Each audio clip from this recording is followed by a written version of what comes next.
Bonjour et bienvenue dans Rideau Rouge, votre rendez-vous culturel hors des sentiers battus.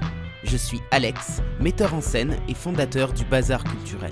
Après avoir été 7 ans directeur de compagnie, j'ai monté un centre d'animation itinérant pour démocratiser l'accès à la culture et encourager les pratiques artistiques populaires. Dans ce podcast, je pars chaque semaine à la rencontre de personnalités, libres penseurs ou collectifs qui contribuent par leurs actions au partage des savoirs et des expériences. Alors si vous êtes à la recherche d'une parole engagée, montez vite à bord car le départ est imminent. Lundi matin, l'empereur, sa femme et le petit prince sont venus chez moi pour écouter Rideau Rouge. Ok les gars, rien ne va plus. Mon cerveau a bugué en essayant de faire une introduction originale. Je sais pas si vous voyez les efforts que je fais pour ne jamais commencer mes épisodes de la même manière, mais rien que pour ça, je crois que je mérite mes 5 étoiles ou mon petit pouce bleu en fonction de votre plateforme d'écoute. Allez, il est temps d'entrer dans le vif du sujet parce qu'aujourd'hui, on a beaucoup de choses à se dire. Si vous vous posez des questions sur votre pratique artistique, clairement cet épisode va vous plaire. Que vous soyez amateur ou professionnel, ceux qui me connaissent savent que je ne trouve pas cette distinction pertinente, vous trouverez de précieux conseils à implémenter dans votre quotidien pour construire et affirmer votre univers. Avec nous pour en parler, Johan Durand, un diaboliste danseur que j'ai eu la chance de voir 2 fois au Festival d'Aurillac et dont le spectacle a été un réel coup de cœur. Autodidacte, ses recherches et sa sensibilité l'ont conduit à trouver des ponts entre danse et jonglerie, lui donnant un style artistique unique et reconnaissable. Avec déjà plusieurs créations à son actif, il enrichit aujourd'hui son travail de recherche avec différentes techniques issues de la jonglerie, de la danse, du clown, de la marionnette, du théâtre ou encore du mime. Bonjour Johan, comment tu vas ? Et bonjour, ça va très bien, merci beaucoup. Et toi, comment tu vas? Ouais, ça va super, je suis très content de t'accueillir ici. Alors comme je le disais en introduction, je t'ai déjà vu jouer plusieurs fois dans la rue et puis ça a toujours été un plaisir. Donc aujourd'hui, t'accueillir sur ce podcast, c'est vraiment un énorme kiff. Donc je te remercie d'avoir accepté mon invitation. Eh Tu sais à oui, quelle sauce tu vas être mangé? On va à avoir peu une près. petite question. Alors, j'imagine être un personnage de film. Mon Dieu. Je savais que j'aimerais pas du tout cette question. J'imagine un personnage de film. Être un personnage de film. Donc un Être un personnage personnage de de film que film. tu serais. Très bien, si oui, lequel? Ah la vache. Et j'ai pas le droit de donner de joker, j'imagine. Très bien, très bien, très bien.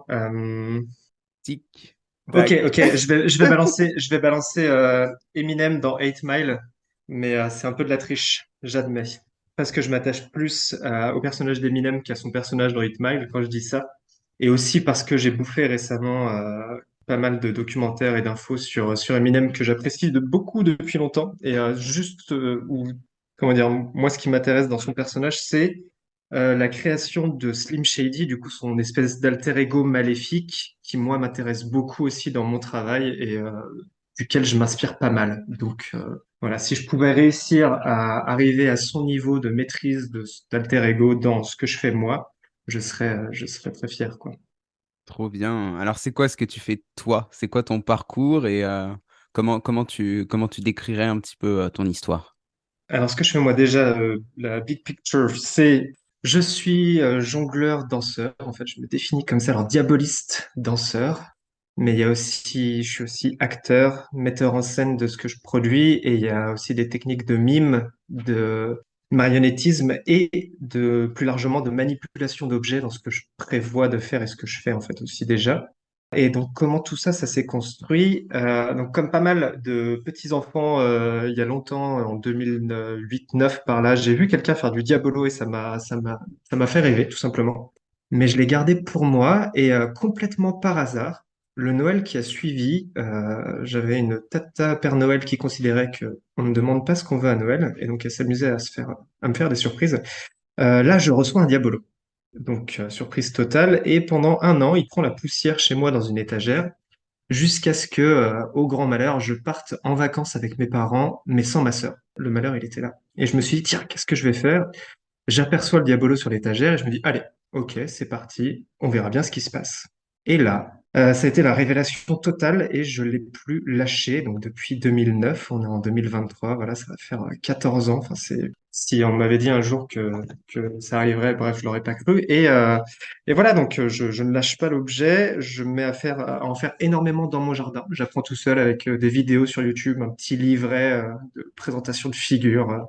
Voilà, c'est vraiment la débrouille et juste la passion qui prend le dessus. Et jusqu'au jour où ma grand-mère m'inscrit à un genre de concours de talent dans la petite ville du coin. Alors moi, je viens de Bretagne, c'était à la Garge de Bretagne, pour ceux qui connaissent. Et moi, j'y crois absolument pas, mais je me dis, bon, allez, si je peux aller m'amuser et qu'il y a des gens en plus qui ont envie de s'amuser avec moi en me regardant, pourquoi pas. Et je finis deuxième de ce truc-là, mais surtout, en fait, je me rends compte que ça peut plaire à des gens. Chose dont j'avais pas du tout conscience à la base. Et de là, je me dis, mais en fait, trop bien, j'ai envie de recommencer. Et donc, j'essaye de faire toutes les petites fêtes du village, les fêtes de la saucisse, n'importe quoi qui peut se passer en Bretagne. Même, je crois, l'une des anecdotes les plus drôles que j'ai en réserve, c'est j'animais une course cycliste. Donc, c'est-à-dire, on me balançait de la musique. J'avais sûrement 17, 18 ans à ce moment-là. On me balançait de la musique sur, en fait, la ligne d'arrivée de départ, où il y avait forcément du monde. Et donc, donc, il n'y avait pas de vélo, il fallait occuper un petit peu les gens. Et il y avait un mec qui était là pour me dire, attention, ils arrivent! Et du coup, il fallait que je dégage, que je laisse les vélos passer, et que je revienne finir mon numéro. Enfin, c'était n'importe quoi. Mais voilà, avec le recul, c'était quand même très drôle. Et j'arrive presque à comment j'en suis exactement arrivé là. Voilà, de fil en aiguille, je fais pas mal de petits spectacles, généralement pas payés, et notamment pas mal de télétons, parce que mon père était énormément actif dans l'associatif, il organisait des événements, notamment des télétons auxquels je suis allé jouer. Suite à ça, on m'a invité à faire une démonstration devant les responsables du département d'Ille-et-Vilaine, et donc c'était pour moi un tremplin incroyable, sauf que personne n'en a eu rien à faire du tout. C'était un espèce d'apéro dînatoire où on leur a balancé des chiffres pendant 3 heures et après ils avaient juste faim, forcément. Et donc moi qui suis arrivé faire un spectacle devant eux, je comprends avec le recul qu'ils n'aient pas été très intéressés. C'était sûrement l'un des pires spectacles de ma vie, mais il y a un monsieur ce soir-là qui est venu me voir, qui était le présentateur de la soirée et qui m'a dit, écoute, j'ai un cabaret en Normandie. Est-ce que tu veux venir travailler chez moi? Et à partir de là, alors déjà, je découvre qu'on peut être payé pour faire du diabolo. Et en fait, ça a vraiment lancé le truc. À partir de là, je me suis dit, OK, je peux peut-être en vivre. Déjà, ça a légitimé un peu ce truc-là. Et surtout, ça m'a donné comment dire, une visibilité ou en tout cas des envies un peu plus, ouais, c'est ça, de professionnalisation autour du diabolo, quoi. Donc, c'était encore vraiment les tout débuts, mais ça a vraiment été une étape importante. J'ai dit 2009 tout à l'heure, donc il faut savoir que j'ai commencé à 15 ans à peu près. Souvent on dit qu'il faut commencer très tôt. On peut considérer que j'ai commencé très tard, mais on verra par la suite que ça ne change absolument rien. Donc voilà, le cabaret, et je travaille chez eux pour un temps, donc je dirais de 2012 à 2015, 16 environ. C'était à coup de, allez, 20 à 30 représentations par an maximum, je pense. Sachant que à côté de tout ça, j'avais des études à l'université, je faisais des études d'anglais littéraire. C'était un peu le deal avec mes parents qui venaient pas du tout de ce milieu-là, qui me disaient, c'est bien le yo-yo, hein, mais fais des études quand même, c'est important les études avant. Donc, c'était un peu le deal. Je crois qu'on a tous C'était- entendu cette phrase. Ouais. Voilà. Alors, bon, il y en a qui ont la chance que les parents les poussent et les soutiennent dans tout leur délire. Bon, après, ils me soutenaient malgré tout, mais ils avaient un peu peur pour moi. Je peux comprendre. Donc, la grosse étape qui arrivait après, c'est en 2014-15, où le directeur du cabaret vient me voir en disant, il y a M6, là, qui va venir faire des auditions en région pour La France a un incroyable talent. Est-ce que, je sais pas, peut-être tu aurais envie de participer à ce truc-là? Je me retrouve parachuté sur scène et ça marche. Ça marche. Je me retrouve invité à Paris pour l'émission. Moi, j'y allais absolument pas pour gagner parce que j'avais quand même, et on m'avait prévenu un peu, on m'avait dit, fais attention si tu vas à la télé, c'est pas toi qui utilises la télé, c'est eux qui t'utilisent pour avoir de la visibilité et se faire de l'argent, quoi. Donc, j'avais pas mal de recul par rapport à tout ça. Je me suis dit, si j'arrive à me faire voir une fois, c'est gagné. Pour moi, c'était un peu l'objectif. Et c'est ce qui s'est passé. J'ai passé le premier tour, j'ai mes 3 oui ou 4 oui, non 3 oui. Je passe à l'étape suivante et à l'étape suivante, ça se casse la figure parce que je me retrouve face à Nico Pires, qui est aujourd'hui un très bon copain, qui faisait aussi du Diabolo et qui, lui, est allé jusqu'en finale. Voilà, c'était tout à fait mérité. Mais donc, à partir de là, j'arrive dans une année de césure avec mes études, donc fin de troisième année de licence, 2015, et je me dis, OK, qu'est-ce que je fais de ma vie? Quelque part, j'ai rempli le deal avec mes parents parce que j'ai une licence, super. Qu'est-ce que je peux faire avec ça? Soit je peux être prof, soit je peux être traducteur, je peux continuer à faire de la recherche en master, mais il n'y avait pas énormément de choses qu'on pouvait faire par la suite avec une licence d'anglais littéraire. J'ai été prof remplaçant pendant 2, 3 semaines. J'ai essayé de faire un peu de traduction. Tout ça, ça m'a pas forcément trop plu. Et d'un autre côté, je me suis dit, OK, t'as quoi? T'as le diabolo, très bien, mais en fait, c'est quoi la vie d'artiste? Donc, j'utilise ce tremplin incroyable talent pour vivre un peu la vie d'artiste, essayer de me dire qu'est-ce que c'est que de se retrouver sur les routes, d'aller à droite, à gauche, de se déplacer tout seul, gérer le matériel, la relation avec les clients, le public sur place, toute l'organisation, la technique aussi sur place, le son, la mise en scène de l'espace. Enfin, peut-être qu'on y viendra, mais voilà, il y a pas mal de contraintes qu'on n'imagine pas forcément quand on n'est pas du milieu, comme pour tout. Et donc, je vis ça dans un premier temps. La vie d'artiste, ça me permet de me payer un voyage au Canada pour aller bosser mon anglais. Et je me suis dit qu'à l'issue de tout ça, peut-être que j'en saurai un peu plus sur ce que je vais faire par la suite. Spoiler, ça n'a rien changé, ou presque. Je suis rentré de cette année de césure sans argent parce que j'avais tout claqué au Canada et à me dire, mais en fait, j'aime bien faire des études, je vais continuer. Et en fait, je vais aussi continuer à faire du diabolo. Ça m'a envoyé ensuite en master à Lyon, qui était le seul master qui proposait, alors à l'époque, d'ouvrir un peu la langue vers une forme de professionnalisation hyper générique. En gros, ça nous a appris à être un peu un parfait petit auto-entrepreneur, parce que l'intitulé, c'est très bâtard, mais c'est et culture d'entreprise. Donc c'est un genre, une espèce de double master. Ça ressemblait à un genre de LEA, si on veut, ceux qui connaissent, langue étrangère appliquée. Et voilà, je suis arrivé à Lyon. Et à partir de là, il a fallu plus ou moins tout recommencer. Donc, j'avais pas de sous. Donc, j'avais essentiellement un lit dans ma chambre et c'est tout. Il fallait que je paye mon appart. Alors, mes parents m'aidaient à payer l'appart, mais pas le reste.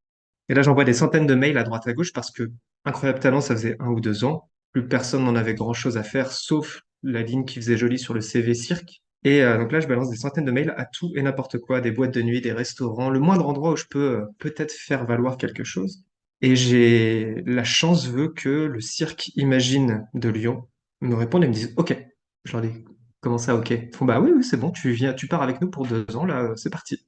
Et sur le coup, je leur dis alors attendez, c'est super, hein, génial, mais je veux quand même venir chez vous voir le spectacle. Ensuite, je veux que vous me voyiez faire ce que je fais pour me dire si ça vous va. Et ensuite, je veux un contrat. Et donc, je ne sais pas s'ils ont été surpris ou quoi, mais ça a fini par se faire comme ça. Et en effet, donc, ça a été validé, ils m'ont pris et j'appelle ça le Cirque Imagine de Lyon, mais c'est en fait un cabaret cirque. C'est un cabaret qui a lieu sous chapiteau à Lyon et j'étais parti pour là entre 100 à 120 spectacles avec eux par an pour 2 ans. Voilà, bon, j'ai passé quelques étapes, mais voilà, donc ça a été vraiment une expérience incroyable où ça m'a appris énormément de choses dans le format cabaret et cirque un peu traditionnel, on va dire.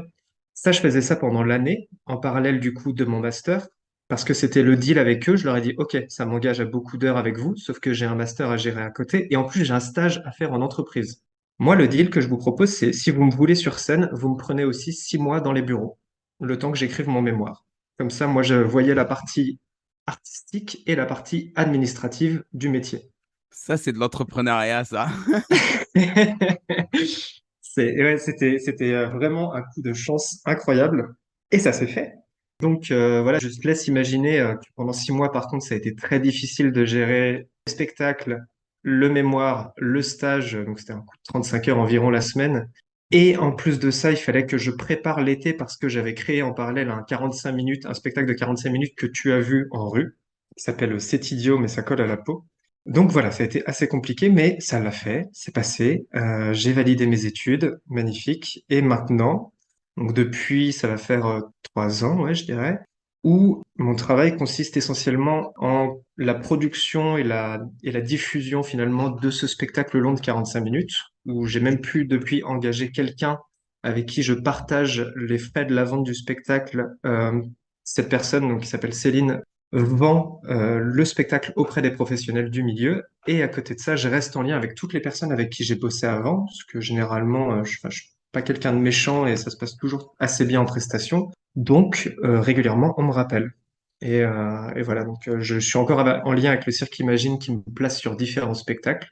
de temps à autre, et je suis en lien aussi de plus en plus avec des structures événementielles à Lyon. Donc événementielles, ça veut dire plutôt des structures qui travaillent avec des entreprises, ces entreprises qui organisent des galas pour leurs employés et qui ont besoin de spectacles forcément pour ces soirées-là. Voilà un peu le tableau. Ah, pardon, et il faut que je finisse là-dessus. Peut-être qu'on aura l'occasion d'en reparler, mais aussi j'ai travaillé avant le Covid pour une compagnie canadienne, compagnie de cirque contemporain qui s'appelle les Sept Doigts de la Main, qui a été une grosse étape aussi pour moi parce que je sais pas si tu as déjà réalisé des rêves dans ta vie ou s'il y en a qui sont encore en attente de réalisation, mais pour moi ça a été une étape complètement folle parce que pour moi les Sept Doigts de la Main c'était le rêve irréalisable et qui devait rester complètement irréalisable. C'est-à-dire j'étais tellement fan d'eux que j'ai eu un peu l'impression de construire mon style autour de ce que j'entrevoyais, de ce que eux faisaient. J'ai un peu calqué aussi leur façon de faire sur certains points. Et un jour se présente l'occasion, en tout cas je vois passer une offre, une demande qui disent oui, bonjour, on va lancer un nouveau spectacle, on a besoin de tel type, tel type, tel type de personnes. Et notamment là-dedans, ils disaient il nous faudrait quelqu'un qui soit spécialisé en diabolo, qui ait des qualités de déplacement au sol et qui sache monter sur un machinois, une espèce de grosse barre que tu connais. De là, je me dis, ok, c'est absolument pas pour moi, je passe, rien à faire, quoi. Et à ce moment-là, ma copine, elle me dit, bah, en fait, ok, ça se passe à Berlin, mais t'as 3 jours devant toi, tente, t'as rien à perdre, vas-y. Et donc, il faisait passer des auditions, et c'est ça, entre les États-Unis, Berlin, l'Australie et Londres, à ce moment-là. Donc, je me pointe, absolument sans aucun espoir, en me disant, je n'ai aucun intérêt pour ces gens. Et en fait, je passe complètement à travers de la journée, c'est-à-dire, je me sens tellement à ma place que je me sens déjà en fait avec eux sur le spectacle. Et à la fin de la journée, en effet, la metteuse en scène vient me voir en disant, en fait, tu étais le candidat parfait pour l'audition. Et à partir de là, je réalise que ça sent bon, quoi. Tu vois, il y a un truc comme ça vraiment où ça sent bon. Et en effet, quelques mois plus tard, je me retrouve envoyé au Canada pour aller finir de monter ce nouveau spectacle avec eux avant de le faire tourner sur une espèce de gros bateau de croisière. Ça, c'est la partie que j'ai pas aimée, par contre. Mais je vis cette expérience complètement incroyable avec eux et en revenant, j'ai vraiment ce truc de me dire, OK, j'ai réalisé mon rêve, le plus grand rêve que je pensais qu'il jamais ne se réaliserait. Et maintenant, en fait, c'est quoi mon rêve? En fait, je vais où? Et c'est marrant parce qu'en parlant, j'ai l'impression que c'est bête dit comme ça et qu'il y a un côté aussi où t'as pas le droit de te plaindre parce qu'en fait, t'as réalisé ton rêve. Mais en fait, je crois que ça m'a bouffé pendant 2 ans de me dire, mais en fait, qu'est-ce que j'ai envie de faire maintenant de tout ça, quoi? Et donc voilà, vu que c'était il y a 2 ans, là, je commence enfin à retrouver de la vraie motivation, des vraies envies pour faire certaines choses et partir sur de nouveaux projets. Mais c'est fou. Enfin, j'en reviens pas que ça m'ait pris autant de temps de passer au-delà de ça. Et donc voilà. Donc aujourd'hui, malgré tout, ça va. Mon spectacle de 45 minutes, là, fonctionne bien, voire même bien mieux que ce que j'aurais pu espérer. Et en fait, j'ai réalisé mon rêve de base. Je vis du fait de faire des spectacles de Diabolo. Et on me laisse partager ça et on me paye pour ça, donc incroyable. Voilà. C'est un parcours absolument fascinant. J'ai une petite question par rapport à tout ce que tu viens de dire avant qu'on parle plus de ton style, etc. Quel statut tu as aujourd'hui? Tu es intermittent du spectacle? Oui, alors c'est moi ça m'intéresse vraiment si jamais tu me lances sur des questions admin, parce que c'est des choses qui m'intéressent et qui sont souvent méconnues du grand public. Donc oui, je suis intermittent du spectacle. Euh, et d'autant plus que lorsqu'on fait du spectacle, en fait, il faut savoir qu'il est illégal d'être auto-entrepreneur. Alors, il y en a qui le font, mais ils vont peut-être avoir des problèmes. Mais donc, il est illégal d'avoir ce statut-là. Et oui, voilà, point. Je vais pas partir plus loin maintenant, mais donc voilà, j'ai le statut d'intermittent du spectacle. Très rapidement, c'est-à-dire qu'à chaque fois que je fais un spectacle, on me fait un CDD, comme on ferait un CDD de 6 mois à quelqu'un, sauf que c'est un CDD U, appelé CDD d'usage, qui fait que on me dit que, enfin, qui dit que je ne travaille que l'espace de la durée de ce spectacle, grosso modo, ou que sur la journée de ce spectacle. Voilà, un CDD d'un jour, en gros. J'aimerais qu'on parle un petit peu plus de ton style. Tu l'as évoqué quand tu as parlé de cette troupe au Canada. Comment tu définirais ton style aujourd'hui? Waouh, vaste. Alors, moi, j'ai quand même un style assez dynamique, c'est-à-dire que je vais avoir des mouvements qui sont quand même assez rapides, mais précis. Donc, c'est un style rapide, mais pas spécialement brouillon en termes des mouvements que je vais faire avec l'objet, avec le diabolo. J'ai un style aussi qui prend de la place. Il y a des gens, par exemple, ça marche pareil en danse ou dans tout type d'art. En fait, il y a des gens qui vont faire des choses qui vont dessiner des formes assez grandes dans l'espace, on va dire, qui vont être très visuels et d'autres qui vont faire des choses plus petites. Alors, c'est pas moins visuel, c'est juste un autre visuel. Moi, c'est pas trop ce qui m'intéresse. Voilà, j'aime bien faire des figures qui prennent de la place et donc il y a vraiment une partie dansée qui vraiment alors je danse, mais j'ai du mal à danser sans mon diabolo parce que, et c'est là que la partie mime et marionnettisme dont j'ai parlé plus tôt viennent en jeu, c'est que c'est un vrai contrepoids. La façon que j'ai de l'utiliser, c'est vraiment un contrepoids. Donc, j'utilise la force et le poids que je donne au diabolo du fait de ma vitesse d'exécution pour en faire un contrepoids et me permettre d'atteindre certaines positions avec mon corps et dans l'espace que je ne pourrais pas obtenir si j'avais pas l'objet dans les mains. Voilà. Et j'ai un style aussi, comment dire, assez, je dirais peut-être, c'est toujours difficile de définir son style, mais assez, il y a un côté, ouais, théâtral dans ce que je fais. Moi, j'aime bien raconter des histoires avec l'objet, plutôt que juste être dans un style où il faudrait faire que des belles choses ou être dans la performance. J'aime, même si c'est jamais parfait et c'est toujours difficile, réussir à créer une suite de phrases visuelles avec l'objet qui permettent au public de s'en faire une histoire, sans qu'on ait besoin de l'expliquer. C'est un peu les défis qui, moi, me font triper, quoi. Tu disais que tu avais appris le diabolo en autodidacte. Est-ce que ça a été la même chose pour la danse, le théâtre, le mime? Oui, ouais, ça a été. Alors, depuis, j'ai pris des cours de danse. J'ai fait des petites formations de théâtre quand même parce que on peut apprendre des choses solo et c'est formateur, mais ça ne fait pas tout. Mais ouais, moi, je suis quelqu'un qui apprend. J'aime beaucoup me mettre le plus possible dans la galère. Et ça veut dire quoi? Ça veut dire que par exemple, quand j'étais au Canada, où là j'ai commencé à avoir les premières idées pour mon spectacle de rue, je me suis dit, OK, j'ai envie de faire un spectacle plus long, mais par exemple, j'avais pas l'impression d'avoir la matière technique, les outils pour pouvoir jouer 45 minutes avec mon ou mes diabolos sans que ça devienne très vite ennuyeux. Donc je me suis dit, qu'est-ce que tu peux faire d'autre? Je me suis dit, OK, tu peux parler. J'avais jamais fait de théâtre avant et j'avais un peu cette maladie du jongleur que beaucoup ont au début, c'est de se dire c'est mon objet qui fait le spectacle et c'est pas moi. Donc on se cache très longtemps derrière son objet jusqu'au jour où on se dit eh mais en fait il y a quelqu'un derrière cet objet et peut-être que ce quelqu'un il est capable aussi de faire des trucs, va savoir. Donc à partir de là, je me suis mis en galère. Je suis parti avec une petite enceinte pourrie enfin dans différents endroits au Canada et je me suis dit ok aujourd'hui tu fais un spectacle sans diabolo. Aujourd'hui, tu fais un spectacle avec ton diabolo et ton corps, ta voix, mais sans musique. Aujourd'hui, tu fais un spectacle juste avec tes ficelles et tes baguettes, ou enfin voilà, ou sans objet du tout. Je me suis mis dans tout plein de types de galères et ça a continué quand je suis arrivé à Lyon, comme je disais, où j'avais absolument plus d'argent, j'avais pas de travail, rien.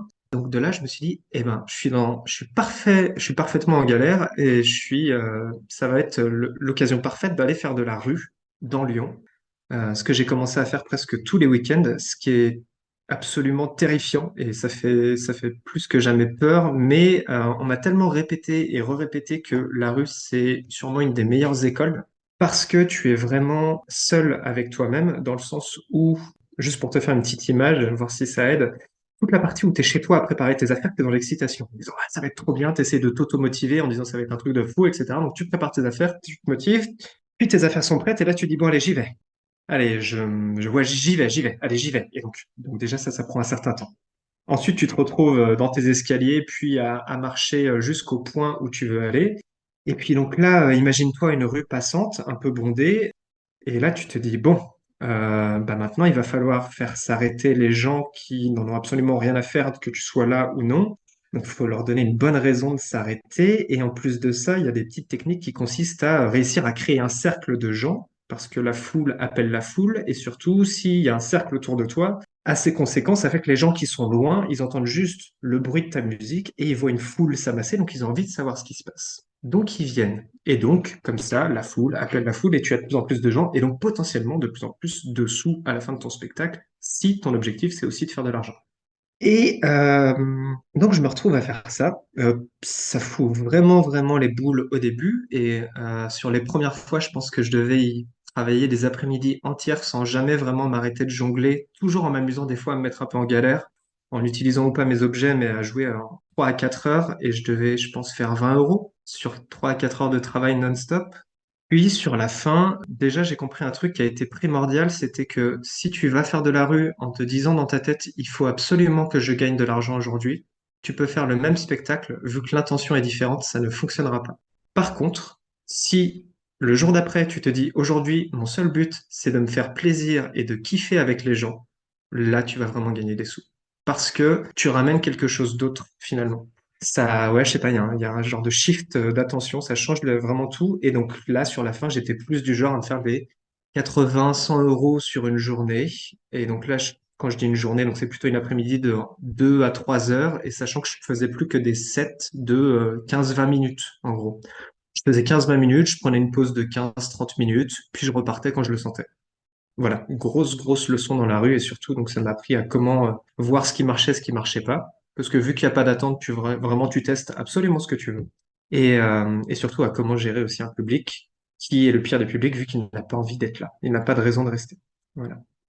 Génial. Ok, ça c'est une super expérience. À aucun moment tu n'as eu envie de la compléter par une formation plus académique?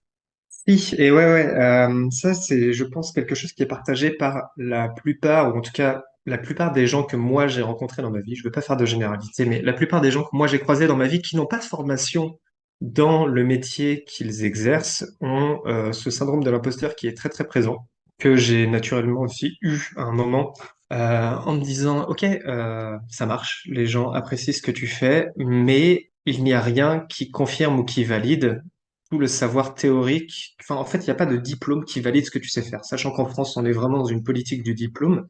Alors que j'imagine que toi, comme moi, on connaît des gens qui sont incroyablement bons, voire meilleurs que des gens qui ont eu ces fameux diplômes, mais qui, comme toi ou moi, alors, enfin, en tout cas, comme je vais parler pour moi, pardon, comme moi, ont ce syndrome de l'imposteur, ils se disent, mais non, ça vaut rien ce que je fais, c'est pas assez. Donc ça, je l'ai longtemps eu, surtout qu'en plus, ça fait que c'est moins vrai partout, mais dans le cirque notamment, il y a un peu de différentes sphères, c'est-à-dire qu'il va y avoir cette sphère un peu des gens qui ont fait des écoles, et en plus, c'est des lieux parfaits pour apprendre à se tester et se connaître, et donc créer des compagnies ensemble par la suite, et avoir des relations autour du monde des gens des écoles de cirque, et les personnes, il y a une différence donc avec les personnes comme moi, qui sont un peu outsider de tout ça qui, moi, vu que déjà je me suis construit tout seul sans être dans un espèce d'incubateur du style école qui te aussi donne un style malgré toi. Donc moi, j'avais pas de style scolaire, on va dire. Donc ça rendait aussi d'autant plus difficile le fait de s'associer avec quelqu'un parce que c'est ma façon de pratiquer est très particulière. Et aussi parce que au début, ça fait que j'étais absolument juste un jongleur. Je ne faisais que du diabolo. Alors que quand on va en école, malgré tout, on touche un peu à tout, à la danse, au jeu, aux acrobaties. Enfin, c'est bien plus complet. C'est aussi pour ça que pendant longtemps, ça m'a travaillé et que je me suis dit, OK, il va falloir se former seul dans un premier temps à bien plus de choses, puis en prenant des cours.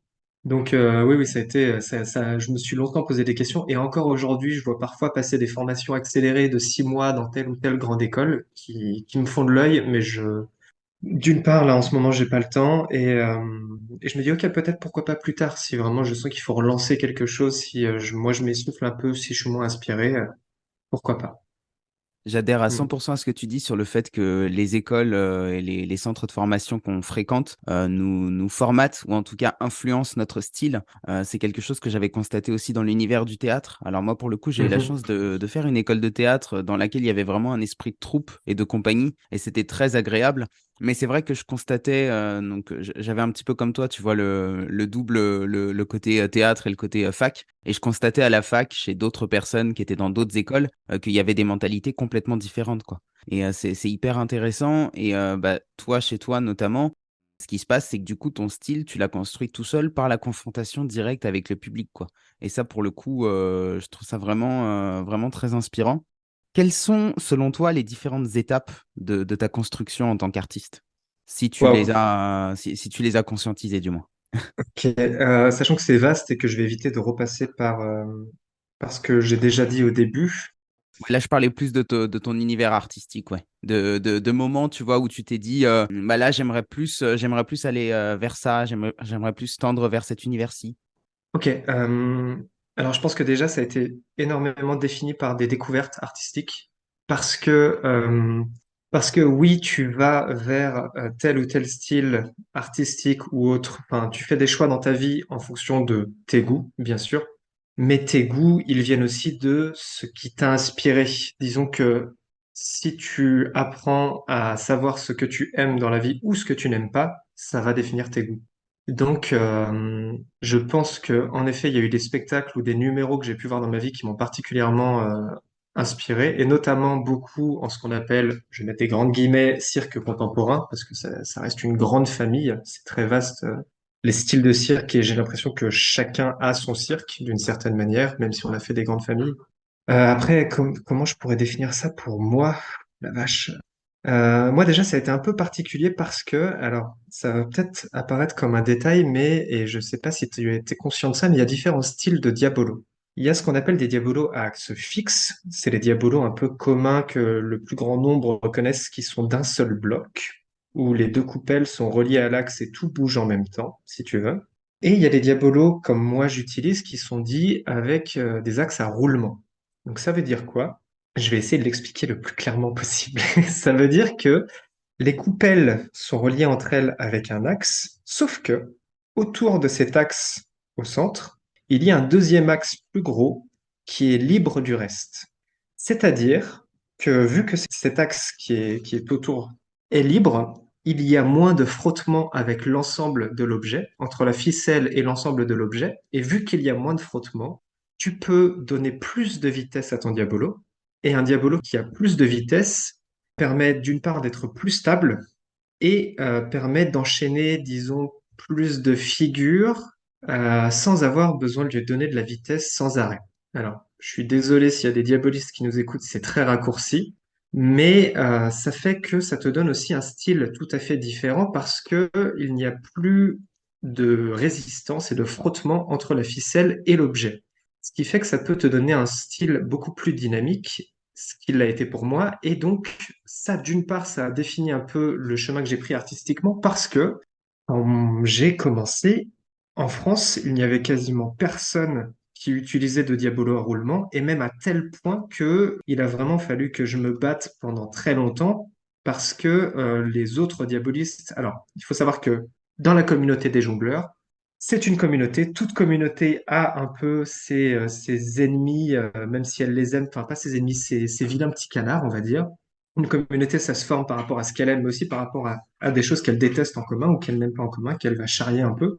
Chez les jongleurs, ça a été longtemps et ça l'est encore un peu. C'est des blagues, voilà, qui circulent. C'est les diabolistes, les gens qui font du diabolo. Le diabolo étant vu à ce moment-là comme un objet pas vraiment de jongle, c'est pas un objet de jongle, c'est du spin. C'est quelque chose que tu fais tourner. C'est pas quelque chose que tu lances. Donc, est-ce que c'est vraiment de la jonglerie? Bref, c'est vraiment du détail, mais ça suffit à certains pour se moquer un peu des diabolistes. Donc, d'une part, il y avait ça. On pouvait un peu se moquer de moi en rassemblement de jongleurs, si tu veux. Et en plus, j'utilisais un diabolo non conventionnel, dont les diabolistes eux-mêmes disaient, mais c'est pas un vrai diabolo.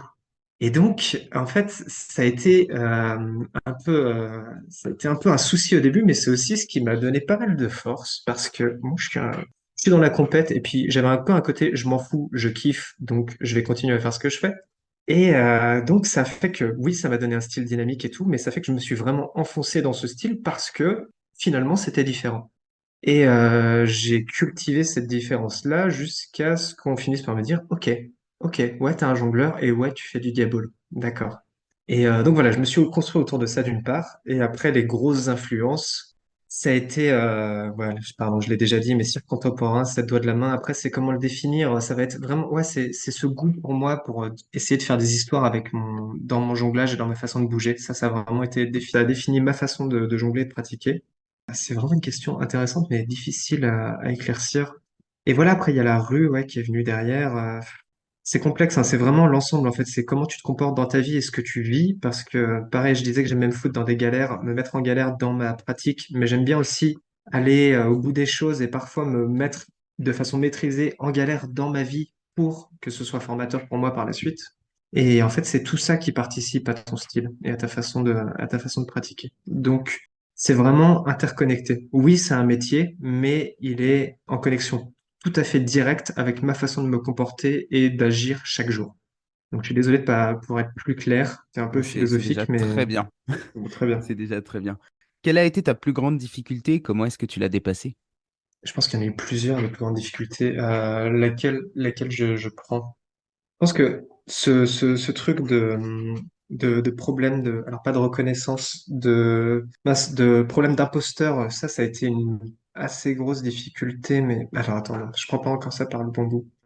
Non, je pense que ma plus grosse difficulté, si un des trucs qui a été le plus compliqué au début, c'est vu que je ne venais de plus ou moins rien dans le monde du spectacle. Quand je dis rien, c'est-à-dire que en bagage, j'avais incroyable talent. J'avais ce petit concours que j'avais fait quand j'étais jeune, auquel j'étais revenu, que j'avais gagné, super.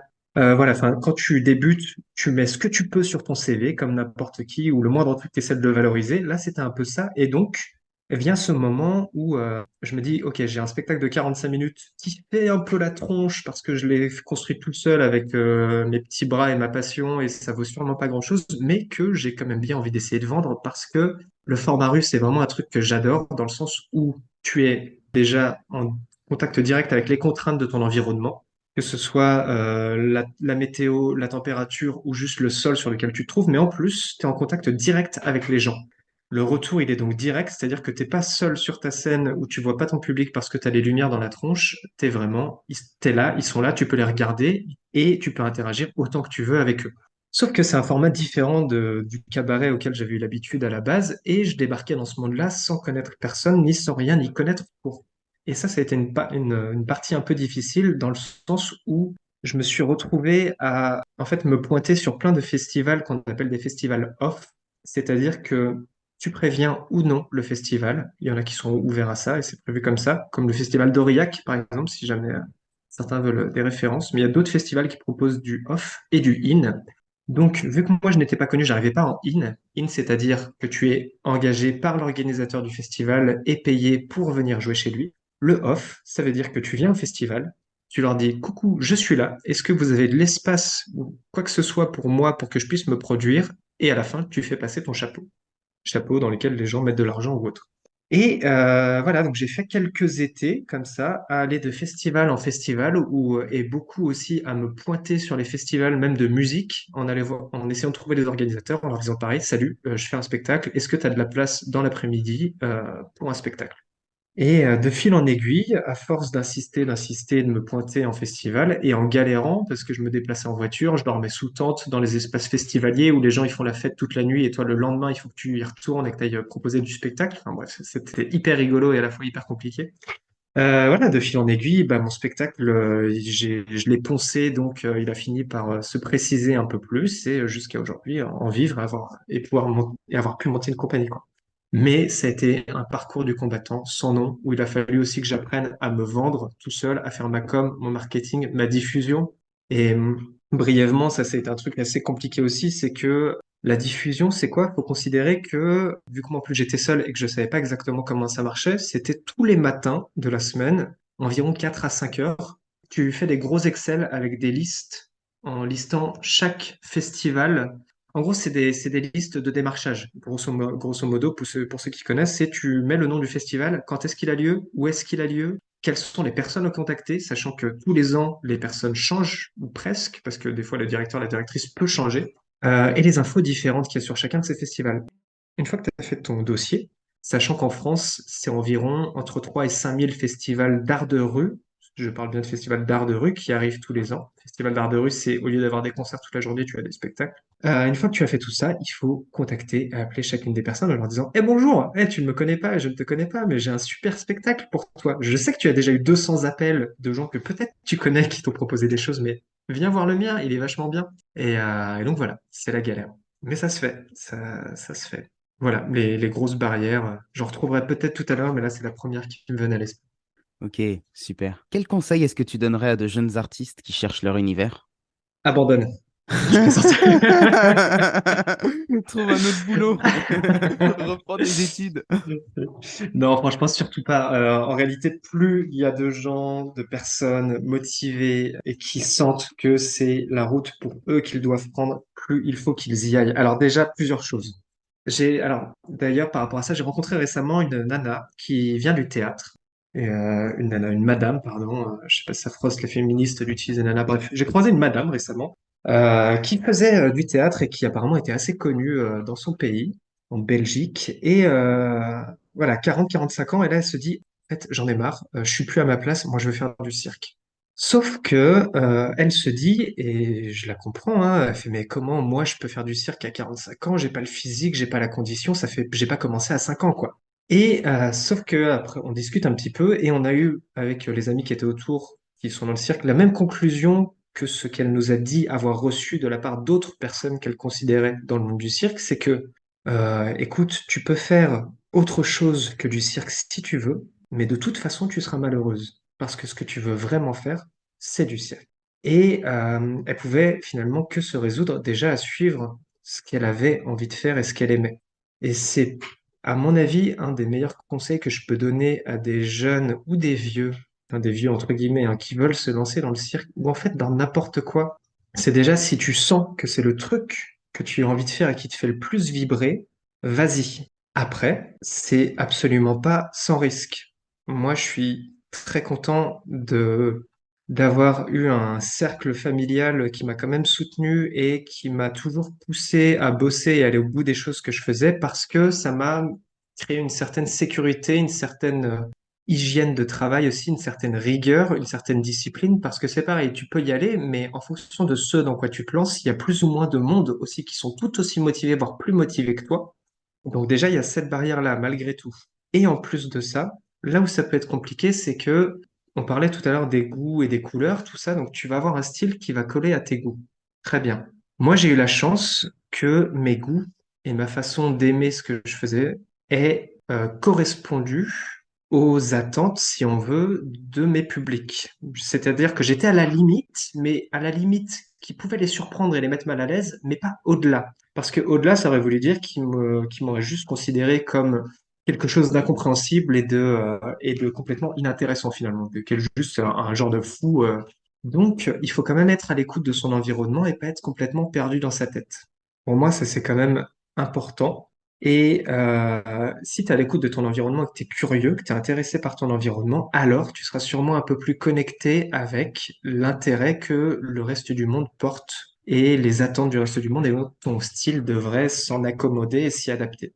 Parce que j'ai en effet j'ai forcément croisé plein d'artistes dans ma vie, des gens incroyables techniquement, mais s'ils ne sont pas à l'écoute ou qu'il leur manque certaines armes, on va dire, essentielles au fait d'être artiste et d'en vivre, alors ça peut pas fonctionner. Et dernière chose, il faut savoir aussi ce que tu veux en tirer. Ok, c'est un truc qui te fait du bien, que ce soit le cirque ou autre chose. Par contre, si jamais tu te dis ça me fait du bien, mais en plus j'ai envie d'en vivre, là il faut savoir que tu passes aussi dans une autre catégorie et ça veut dire que tout ne va pas te faire du bien dans le cirque. Oui, peut-être que quand tu vas pratiquer, ça va être chouette, mais il faut pas oublier que si tu veux en gagner de l'argent, il faut maîtriser tous les codes de OK, comment maintenant je gagne de l'argent avec ce que j'ai entre les mains là, avec ce que je sais faire de mon corps ou autre. Donc, c'est complexe, mais vraiment, c'est passionnant, c'est incroyable, c'est hyper complet ce que ça t'apporte dans la vie. C'est une aventure complètement folle, risquée, mais folle. Et voilà, si t'es prêt à aller jusqu'au bout, il n'y a pas de raison que ça prenne pas tout à fait, quoi. Si tu étudies bien les choses et que tu fais un minimum attention. Très belle réponse. Bon, Johan, je pourrais parler Merci. encore très très longtemps avec toi, mais on s'approche de Mhm. la fin de cet entretien. Du coup, il me reste une question à te poser. Si tu avais le pouvoir de changer le monde, par où est-ce que tu commencerais? Waouh. C'est génial les questions pièges comme ça à la fin des interviews quand t'as plus trop de cerveau. Si je pouvais changer le monde, par où est-ce que je commencerais? Je commencerais par en bas. Ouais, voilà, ok.